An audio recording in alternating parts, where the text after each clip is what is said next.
My roommate borrowed a quick $5 from me to buy instant noodles. An hour later, she was flexing her wealth and offering to treat our entire drama club to a luxury dinner. I kept my mouth shut and made a single phone call that completely shattered her little fantasy. When the bill arrived, all the color drained from her face. Lauren, you still have like $1,000 on that prepaid card, right?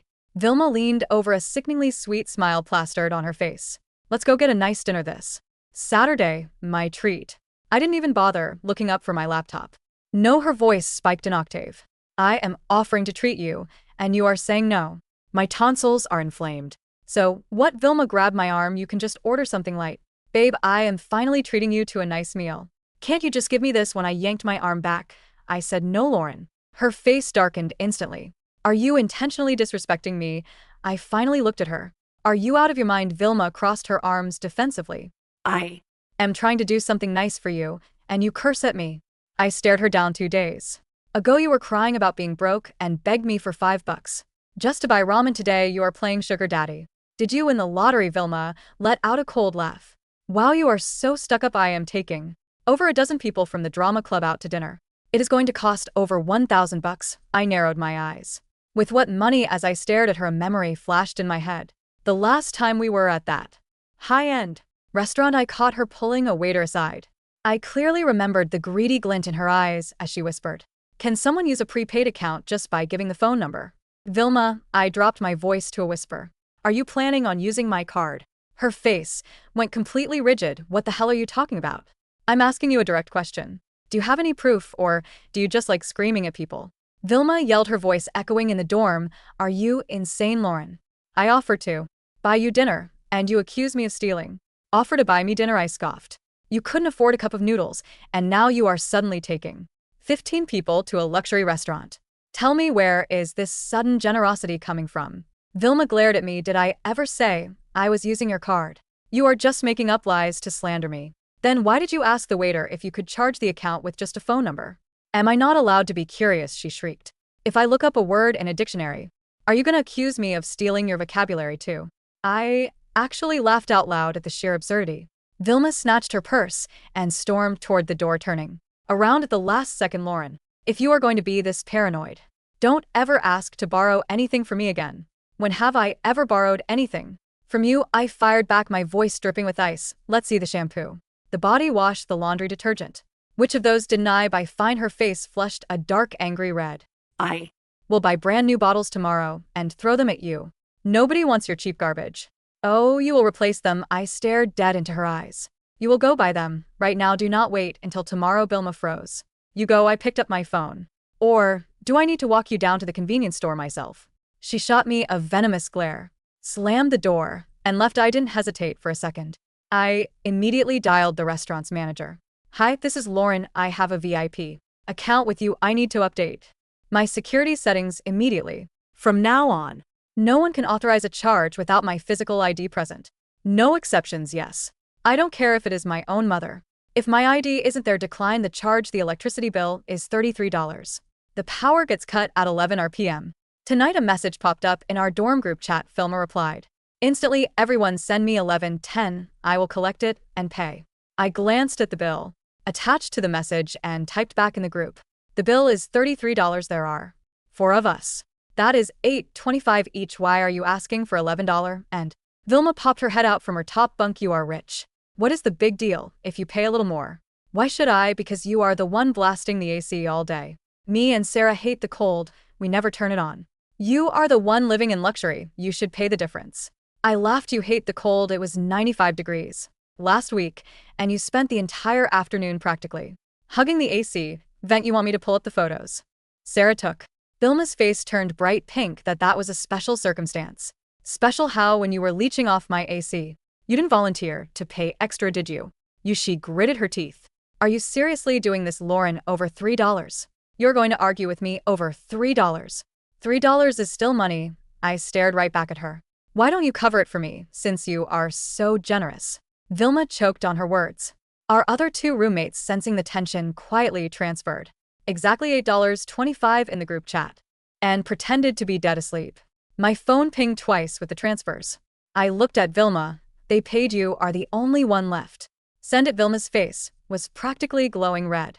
I will send it later. When? Didn't you say you were collecting it to pay now? The power cuts at 11. It is 8:30. I said I will do it later. God, she suddenly yelled. Why are you rushing me? I didn't say a word. I just watched her. She aggressively tapped her phone screen a few times, her face turning even redder. I don't have enough money right now. Her voice dropped to a barely audible whisper. You don't have enough? I leaned back in my chair. Aren't you treating 15 people from the drama club to a massive luxury dinner this Saturday? Well, you can't even afford $8 for electricity. Vilma's eyes darted around the room. That is totally different. I laughed. You have money to play big shot at a restaurant, but no money to keep the lights on. That is hilarious. I stood up and grabbed my shower caddy. The power cuts at 11. You have 2.5 hours. When I reached the door, I looked over my shoulder. Oh, by the way, you don't have to pay me back that $5 for the noodles. Consider it a favor. What favor? She looked confused. I will eat the $3 difference on the electric bill. But Vilma, that restaurant is going to cost a hell of a lot more than $3. You better go secure a bank loan before Saturday. On Saturday, Vilma had barely been at the restaurant for 2 hours. Voice calls and text messages started machine gunning onto my phone screen, blowing it up instantly. Lauren, you did this on purpose, didn't you? Unfreeze the card right now, or I swear I will make your life a living hell. I didn't reply to a single one. A minute later, a call came through. It was the restaurant manager. Miss Lauren, your classmate said you were coming down personally with your ID to unfreeze the account. How much did she spend? $986. I laughed. The audacity of ignorance truly knew no bounds. Manager, please put her on the phone. After 2 seconds of dead silence, Vilma's sickly, sweet, innocent voice came through the speaker. Outie, babe. You promised to let me borrow the card. I cut her off immediately. Did I promise you in a dream you had babe? We already ate all the food. What are you gonna do? Her voice was dripping with manufactured sugar. You are always so good to me. You wouldn't make a big deal out of this, right? I will totally buy you dinner next time. I let out a sharp laugh. You tried to extort $3 from me for an electric bill. How exactly are you going to buy me a $1,000 dinner? With your dazzling personality. Vilma's voice started to tremble. Lauren, don't do this. Everyone is watching me. Good, I said. Let everyone watch. Let them see exactly what happens when a parasite tries to play host. Through the phone, I could hear the hushed, panicked whispers of the drama club members. What is going on? I thought she had a VIP card. Vilma, what is the holdup? We finished eating half an hour ago. Is it even her card? Vilma's voice spiked in sheer panic. Don't worry, guys. Lauren is my roommate. Her family is loaded. She is super sweet. She is fixing it right now. I burst out laughing. Vilma, what does my family's money have to do with you? Am I your mother? Or did you mistake me for your personal ATM? Lauren, I scoffed coldly. Let me make this crystal clear. You do not get to use my money to play God. You invited them, you pay the bill. That is how the world works. Don't try to buy popularity with my bank account. Vilma completely lost it, screaming into the phone. Can't you just help me this one time? Are we not friends anymore? Friends? I laughed coldly. What kind of normal person tries to steal their friend's credit card to buy a $1,000 dinner? That is not friendship, Vilma. That is fraud. The private dining room went completely silent. One of the club members muttered, Vilma, didn't you say it was your card? Vilma was in full meltdown mode. No, she told me I could use it. She lied to me, right? I sneered. Vilma, exploded Lauren. You purposely froze the card just to humiliate me. You did this on purpose. So what if I did? I am under zero obligation to clean up your mess.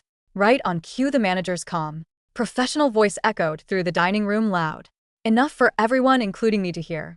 Miss, will you be paying with Apple Pay, a physical card? Or should I have you wait in my office until the police arrive? That night, Vilma practically kicked the dorm door off its hinges. She stormed right up to my desk and screamed in my face. Lauren, what the hell is your problem? My tone was absolute ice. My problem? I think I should be asking you that.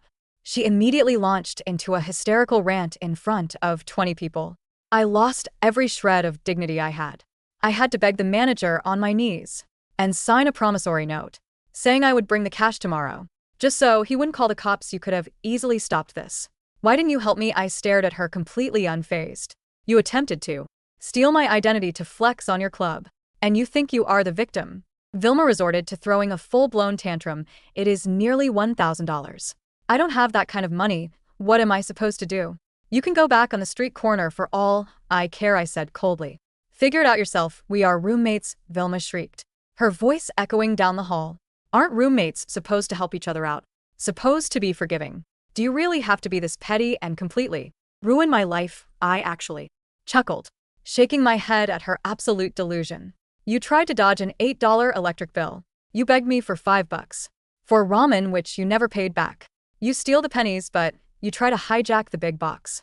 Your greed is just getting out of control, Vilma. You who took screenshots of all that. Vilma's eyes instantly welled up with tears, flipping the switch back to playing the victim. I just made a stupid mistake. Just pay the restaurant for me, please. I literally have $0. They are going to have me arrested. My voice was glacial. It was an attempted theft. Let them call the cops. The one getting a criminal record is you, not me. I wasn't stealing. I was just borrowing it, Vilma screamed hysterically. Taking without asking is stealing.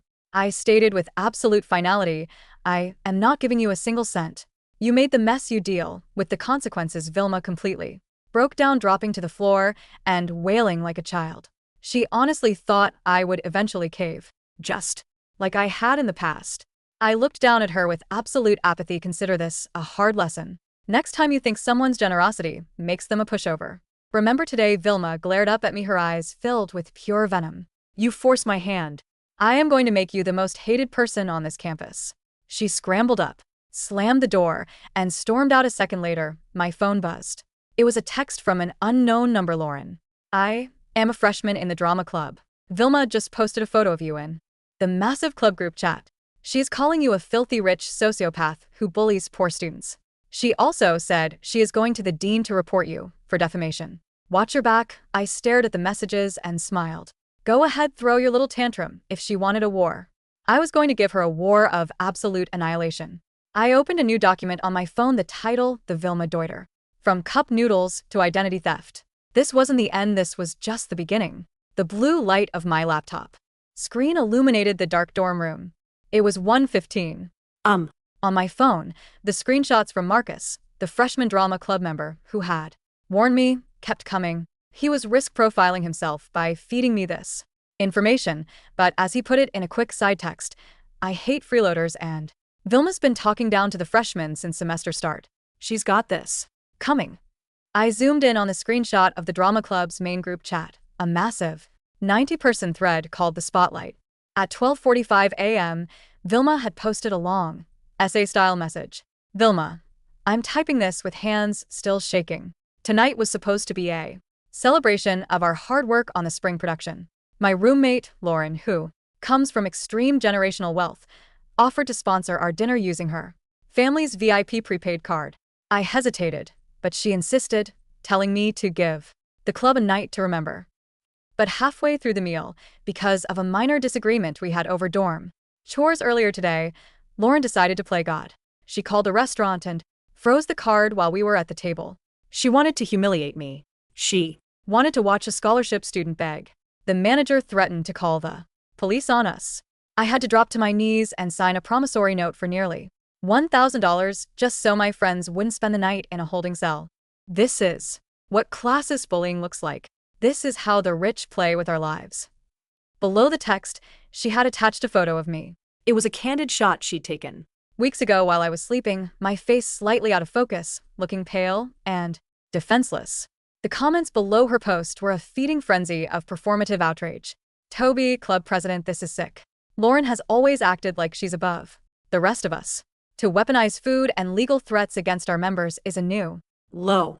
Chloe, sophomore, we need to report this to the administration. Bullying and financial harassment are violations of the Student Code of Conduct. Vilma, we are so sorry you had to go through this. Jason, Jr., is there a petition we can sign? She shouldn't be allowed to hide behind her family's money. I leaned back in my chair, my face completely expressionless. It was a fascinating piece of fiction. Vilma had successfully flipped the narrative by utilizing the exact keywords that resonated with our campuses: progressive, highly sensitive social climate, classist bullying, generational wealth, scholarship student, financial harassment. She knew exactly which buttons to push to generate instant, uncritical solidarity. I closed the screenshots and opened a blank Google document. I titled it the Vilma Ledger, From Cup Noodles to Identity Theft. I didn't start writing with anger. Anger makes a narrative messy. I started writing with the cold, systematic precision of a forensic auditor. First, I created a timeline. October 14th, 6:12 p.m. Vilma borrows $5 via Venmo for emergency food. Ramen. Screenshot of her text pleading. Babe, please, I literally have 40 cents in my account until my work-study check clears next week. Screenshot of the unpaid Venmo request I sent her immediately after, which she ignored. October 15th, 2:30 p.m., the AC incident. Screenshots of the group chat where Vilma demanded $11 from everyone for a $33 utility bill, claiming she never uses the AC. Attached, the high-resolution photo Sarah, our third roommate, had taken of Vilma lying directly on the floor with her face pressed against the AC vent during the 95-degree heatwave. October 16th, 8:45 p.m., the luxury dinner setup. To make this section airtight, I needed more than just my word. I picked up my phone and dialed a number I knew by heart. Le Petit Chateaux. This is Julian speaking. Julian, it's Lauren, I said, my voice dropping to a quiet, professional register. I apologize for calling so late, but I need a favor regarding the incident tonight with my VIP account. Miss Lauren. Julian's tone shifted instantly from standard hospitality to deep, genuine concern. That was an incredibly stressful situation for our staff. Tonight, the young lady was shouting, accusing us of profiling her, and then claiming you had authorized the transaction. It was highly irregular. I know, and I'm incredibly sorry my name was dragged into it. Julian, do you still have the security footage and the audio log from the private dining room? And more importantly, do you have the signed promissory note? We do, Julian said. Our private dining rooms are equipped with high-definition audio-visual recording for liability purposes. It's standard for our high-profile guests. And yes, she signed the note under her legal name, Vilma Santos, promising to pay $986 by 5 p.m. tomorrow, or we would release the file to the local police department for attempted theft of services. Could you compile the security footage of her attempting to run the card by reciting my phone number along with a PDF copy of the signed promissory note and email them to me? There was a brief pause on the other end. Miss Lauren, normally we do not release security footage without a subpoena. However, since she attempted to fraudulently access your specific VIP account, and since you are the primary cardholder of the account she tried to compromise, you have a legal right to the records of that attempted transaction. Thank you, Julian. I need them within the hour if possible. I will compile and send them over immediately. One more thing, I added. Keep the promissory note active. Do not accept any partial payments from her if she tries to negotiate. She pays the full $986.00 by 5 p.m. tomorrow, or you call the police. No extensions. Understood. I hung up. The first piece of the trap was set. The next morning, the atmosphere in the dorm was thick enough to cut with a knife. I woke up at 7 a.m., dressed in a sharp, structured charcoal blazer and tailored trousers. I didn't look like a student rolling out of bed. I looked like an attorney preparing for a deposition. Vilma was still asleep in her top bunk, her breathing heavy and irregular. Her expensive leather purse, the one she'd bought 3 months ago with money she supposedly didn't have, was dumped carelessly on the floor, spilling out receipt, slips, and cheap makeup. Sarah and our fourth roommate, Chloe, not the Chloe from the drama club, were already awake, sitting at their respective desks, pretending to study. The tension was palpable. Morning, Sarah. Morning, Chloe, I said calmly as I zipped up my laptop bag. Sarah looked up, her eyes wide with anxiety. She glanced quickly at Vilma's sleeping form before whispering, Lauren, have you seen the campus forums? And the drama club chat? They're saying crazy things. I've seen it, I said, my voice perfectly level. Are you going to say anything? Chloe asked, her voice trembling slightly. There's a post on the anonymous student app, Jolt, with over 300 upvotes. People are calling for you to be expelled for academic bullying. They're saying you used your wealth to humiliate a scholarship student. Let them talk, I replied, offering a reassuring smile. The louder they scream now, the harder the silence will hit later. Before either of them could reply, Vilma stirred. She rolled over, her eyes fluttering open. The moment she saw me standing there, fully dressed and composed, her face hardened. The victim persona she had cultivated online didn't match the raw, venomous glare she directed at me in the privacy of our room. Enjoying your morning? Vilma sneered, her voice raspy from sleep. I hope you slept well, Lauren, because by this afternoon everyone on this campus is going to know exactly what kind of monster you are. I slept beautifully, Vilma, I said, adjusting the strap of my bag. I hope you're keeping track of the time, though. It's 7:15 a.m. You have exactly 9 hours and 45 minutes to find $986. Vilma's face paled slightly, but she quickly recovered, letting out a sharp, defensive laugh. Oh, don't worry about that. The drama club is already organizing a fundraiser to help me pay off your cruel prank. Toby said we're going to expose you to the dean of students first thing this morning. You think your family's money can buy you out of a systemic harassment charge? Think. Again. A fundraiser? I chuckled, a soft, dry sound. How charming. I'm sure your friends will gladly empty their pockets for a girl who lied to their faces. Have a great day at school, Vilma. I walked out of the room, slamming the door gently behind me. As I walked down the stone steps of the dormitory, my phone buzzed. It was an email from Julian at Le Petit Chateaux. Attached were 3 files. 1. A high-resolution MP4 video file. 2. A crystal-clear audio recording of the conversation at the host stand. 3. A scanned PDF of the signed promissory note. I forwarded the files to my personal drive, integrated them directly into the Vilma ledger, and hit save. The trap was now fully constructed. I just needed Vilma to walk into the dean's office and spring it herself. At 10:30 a.m., the official summon arrived. An email from the Office of Student Affairs popped up on my phone. Subject: Urgent. Meeting request. Office of the Dean of Students, Miss Lauren Vance. An official complaint of non-academic misconduct and financial harassment has been filed against you by a fellow student. You are required to attend an emergency mediation meeting today, Friday, October 17th, at 11:30 a.m. in Benson Hall, room 302. Dean Catherine Vance presiding. I smiled. Dean Catherine Vance was my aunt. But on this campus, nobody knew that. My mother's sister had kept her maiden name, and when I enrolled, we had mutually agreed to keep our relations strictly confidential to avoid any accusations of nepotism or favoritism. Catherine was a notoriously strict, no-nonsense administrator who prided herself on upholding the university's code of conduct with absolute impartiality. If Vilma thought she was going to find a sympathetic, soft-hearted bureaucrat who would coddle her tears, she was in for a very rude awakening. I walked into Benson Hall at precisely 11:25 a.m. The waiting area outside room 302 was occupied. Vilma was sitting on the leather couch, flanked by Toby, the drama club president, and a junior named Marcus, who secretly winked at me when Vilma wasn't looking. Vilma had clearly spent the morning preparing her aesthetic.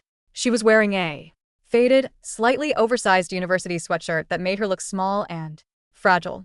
Her eyes were red and puffy, likely assisted by a few drops of saline, or a vigorous rub before entering the building. When she saw me walk in, she flinched dramatically, pulling closer to Toby. Don't worry, Vilma, Toby said loudly, glaring at me. She can't intimidate you. Here. The dean is going to see right through her. I didn't acknowledge them. I simply walked over to the receptionist's desk. Lauren Vance here for the 11:30 a.m. appointment. Go right in, Miss Vance, the receptionist said, gesturing toward the heavy oak doors. We all entered the office. Dean Catherine Vance sat behind a massive mahogany desk cluttered with neatly organized files. Her gray hair was pulled back into a tight, professional bun, and her steel-rimmed glasses sat low on her nose. She looked up as we entered, her sharp eyes scanning the group. Sit, Dean Vance said, her voice commanding and devoid of warmth. I took the seat on the far right. Vilma sat in the center, with Toby sitting protectively next to her. This is an informal administrative inquiry, Dean Vance began, opening a manila folder. Miss Santos has filed a formal complaint of extreme bullying, harassment, and intentional financial sabotage against you, Miss Vance.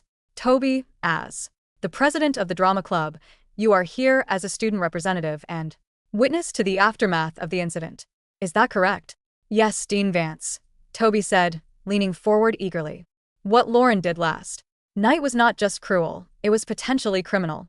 She lured a group of 15 students to an expensive restaurant under the guise of paying for them, only to deliberately cancel her payment method mid-meal to humiliate Vilma.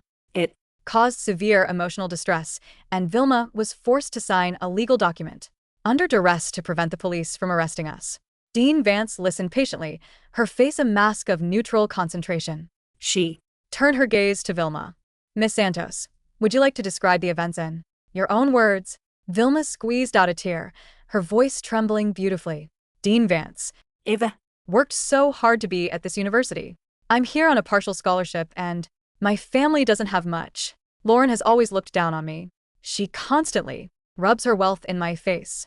Last night, she told me she wanted to do something nice for the drama club. She told me, just use my VIP phone number account at Le Petit Château, my treat.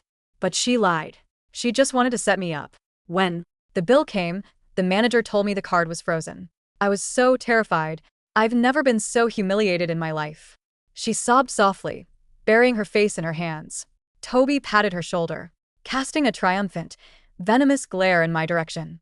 Dean Vance turned her eyes to me. Miss Vance, how do you respond to these allegations? I opened my laptop, turned it around so the screen faced Dean Vance, and pulled up the Vilma ledger.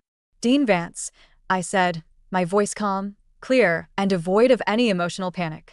I deny every single allegation. I did not invite the drama club to dinner. I did not authorize Vilma to use my VIP account. In fact, Vilma's entire narrative is a calculated lie designed to cover up an attempted act of identity theft and financial fraud. That's a lie. Vilma shrieked, her head snapping up. Dean Vance, she's lying. To protect herself. Silence, Miss Santos. Dean Vance said sharply, her tone cutting through the air like a knife. Miss Vance, please present your evidence. First, I said, tapping the spacebar on my laptop to play an audio file. This is the audio recording from the security desk at Le Petit Château's from last night, provided to me by the restaurant's management. The audio played. The sound was crystal clear. Manager, Julian, good evening. Welcome to Le Petit Château's. Do you have a reservation? Vilma's voice. Yes, reservation for Santos. Party of 15. We'll be using the VIP account on file. The name is Lauren Vance. Manager. Miss Vance. Is she joining you this evening? Vilma's voice. No, she couldn't make it. But she told me to just use her phone number to charge the bill to her prepaid account. It's my phone number. You can just bypass the physical card, right? We do it all the time. Manager. I see. Typically, we require the physical VIP card or a pre-authorized written waiver. However, let me check the account status. I paused the audio. Toby's eyes had gone wide. He turned to look at Vilma, whose face was rapidly losing its color.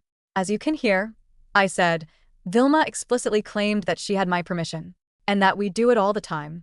Now, let's look at the communication leading up to this event. I scrolled down to the screenshots of our text messages from 2 days prior. This is our conversation from Tuesday, October 14th, I explained. As you can see, Vilma begged me for $5 to buy instant noodles. She claimed she had 40 cents in her account. Here is the unpaid Venmo request. Now, here's the group chat from Wednesday, October 15th, where Vilma tried to extort an extra $3 from me for a utility bill she claimed she shouldn't pay. When I refused, she became extremely hostile. Finally, here is the screenshot of our direct text conversation from Thursday, October 16th, just hours before she went to the restaurant. I displayed the text messages I had sent her after our confrontation in the dorm. Lauren. Vilma, I'm asking you a direct question. Are you planning on using my card? Vilma. What the hell are you talking about? Are you insane, Lauren? I offered to buy you dinner, and you accuse me of stealing? Did I ever say I was using your card? You are just making up lies to slander me. As you can see, Dean Vance, I said, my voice deadpan. She explicitly denied any intention of using my card. She called me insane for even suggesting it.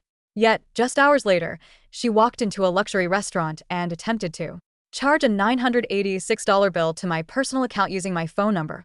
The office fell into a suffocating, dead silence. Toby looked like he had just swallowed a stone. He slowly turned his head to look at Vilma, his mouth slightly open. Vilma, you told me she gave you the card. You told me you had her written permission. I. Vilma's voice squeaked. The tears of sorrow had instantly dried up, replaced by the frantic, darting eyes of a trapped animal. She did. She told me verbally. She's just showing the texts that make her look good. Miss Santos, Dean Vance said, her voice dropping to a dangerously low, freezing register.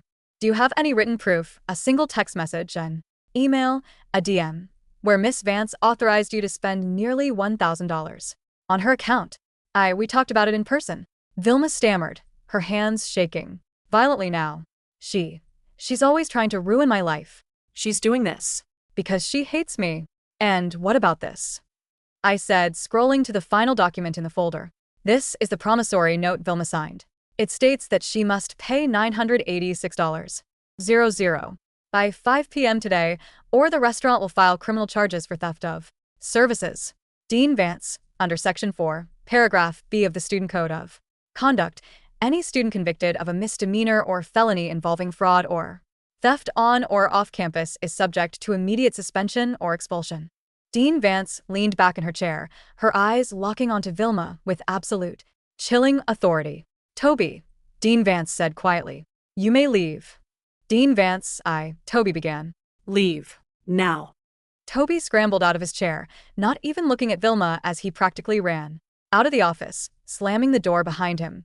Vilma was left sitting alone, her small, fragile act completely shattered. She looked at me, her eyes filled with a terrifying mixture of panic, desperation, and raw hatred. Miss Santos, Dean Vance said, closing the folder with a heavy thud. This is no longer a student mediation. This is an active investigation into fraud and identity theft. I will be contacting the university's legal counsel as well as the manager of Le Petit Chateaux. Please, Dean Vance. Vilma gasped, dropping to her knees in front of the desk, her voice cracking. I didn't mean to. It was just a stupid mistake. I wanted to impress the drama club. They always make fun of me for being poor. I just wanted to feel important for once. Please don't expel me. My parents, they'll disown me. You should have thought about your parents before you tried to steal $1,000 from your roommate, Dean Vance said, her face entirely unmoved. You have until 5 p.m. to settle your debt with the restaurant. If they choose to file police charges, the university will immediately suspend you pending a formal expulsion hearing. Now, get out of my office. Vilma stumbled to her feet, sobbing hysterically. She turned to me, her face twisted in a mask of pure rage. You did this. You planned this. You're a monster, Lauren. I hate you. I hate you. Go, Miss Santos, Dean Vance warned. Vilma grabbed her bag and fled the office, her wails echoing down the hallway of Benson Hall. I slowly closed my laptop and stood up. Thank you, Dean Vance, I said professionally. Catherine looked up at me, the strict administrator mask slipping for just a fraction of a second to reveal a proud, subtle smile. Keep your head down, Lauren. Let the system do its job. I will, I said and walked out. By 1 p.m., the drama club's group chat was in a state of absolute, chaotic collapse. Marcus was keeping me updated in real time. Toby had posted a frantic, paragraph-long retraction in the spotlight. Toby, effective immediately, the drama club is canceling the fundraiser for Vilma. It has come to our attention that we were severely misled regarding the events of last night. Vilma did not have Lauren's permission to use her card. This was an unauthorized attempt to use another student's account.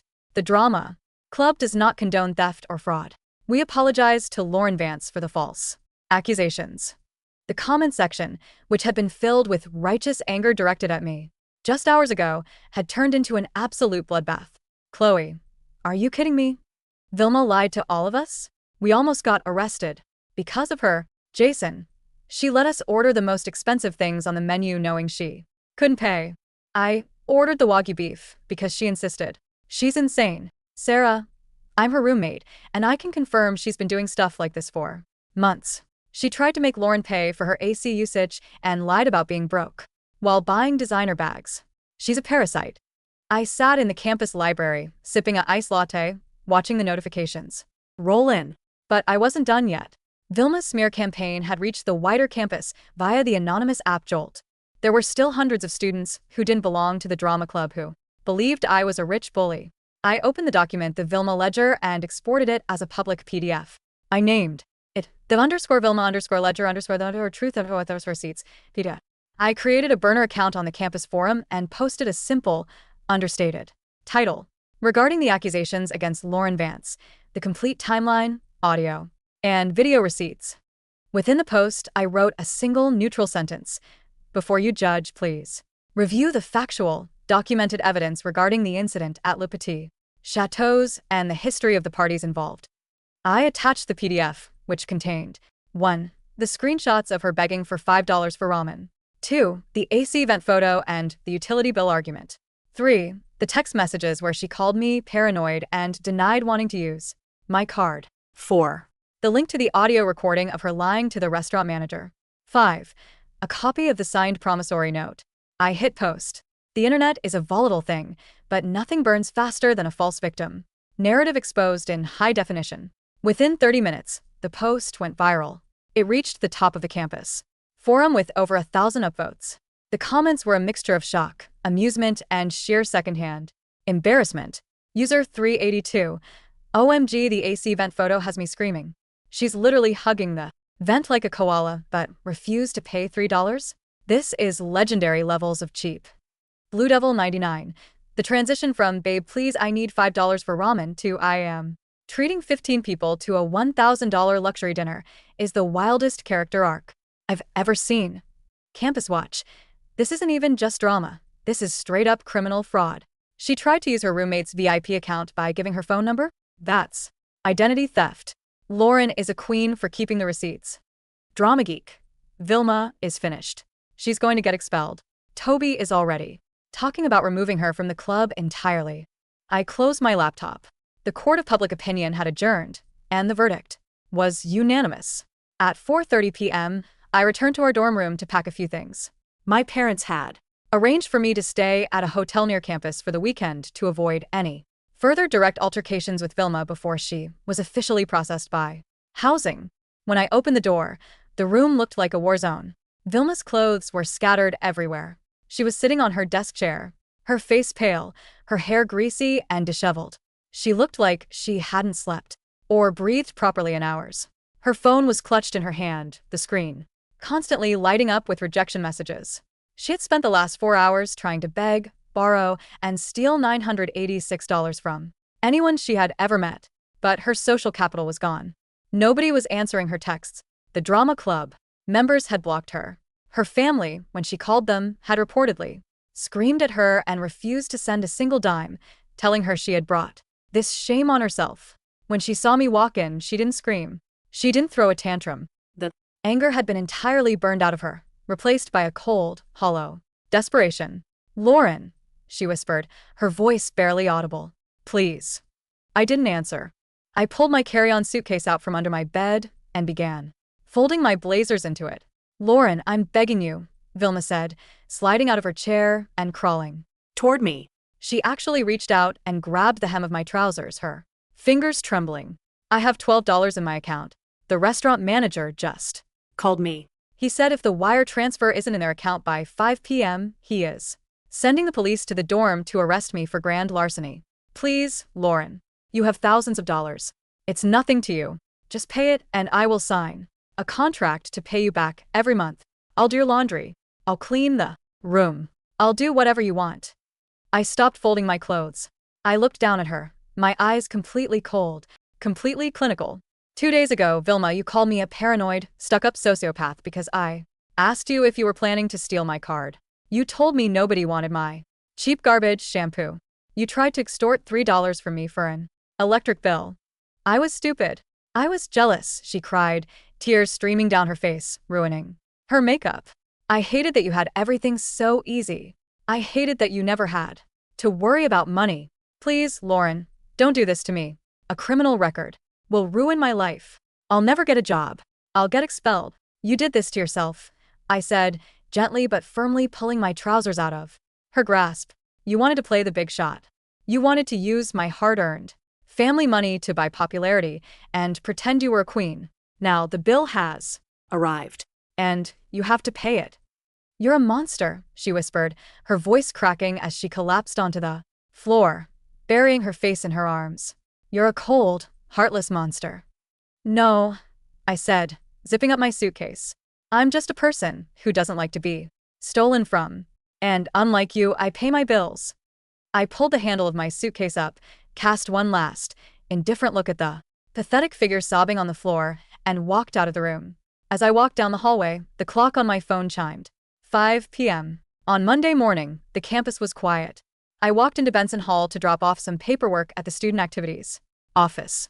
As I passed the main lobby, I saw 2 campus security officers accompanied by a local police officer in a blue uniform, walking toward the residential quad. They were heading toward my dormitory.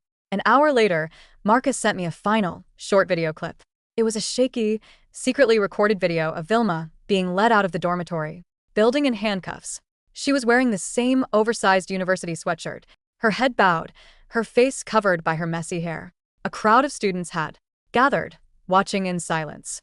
There were no cheers, no protests, no signs of solidarity. Just the quiet, heavy atmosphere of a parasite finally being removed from its host. The official university announcement came out that afternoon. Student Vilma Santos has been placed on immediate disciplinary suspension, pending the outcome of an ongoing criminal investigation by the local police department regarding charges of grand larceny and identity theft. The university maintains a zero-tolerance policy for financial fraud and student misconduct. My dorm room was quiet when I returned that evening. Sarah and Chloe were there, quietly studying. Vilma's bed had been completely cleared out by her parents, who had arrived in a beat-up sedan over the weekend to collect her belongings. They hadn't said a word to anyone. They had simply packed her things in trash bags and left. The air in the room felt lighter. The constant, suffocating tension of living with a pathological liar was gone. "Hey, Lauren," Sarah said softly, looking up from her book. "Yes?" I asked, setting my laptop on my desk. "I just wanted to say, I'm sorry I didn't speak up sooner about the AC thing. I was scared of her drama." "It's fine, Sarah," I said, offering a genuine warm smile. "You gave me the photo. That was more than enough." I sat down at my desk and opened my laptop. The burner account was gone, the files were locked away in my private drive, and the campus forum had already moved on to the next piece of weekly gossip. I opened my Venmo app. There, at the very bottom of my pending requests, was the $5 request from Vilma Santos for emergency ramen from a week ago. I clicked on the request, hit cancel, and closed the app. I didn't need her $5 anymore. The lesson she had learned was worth 1,000 times that.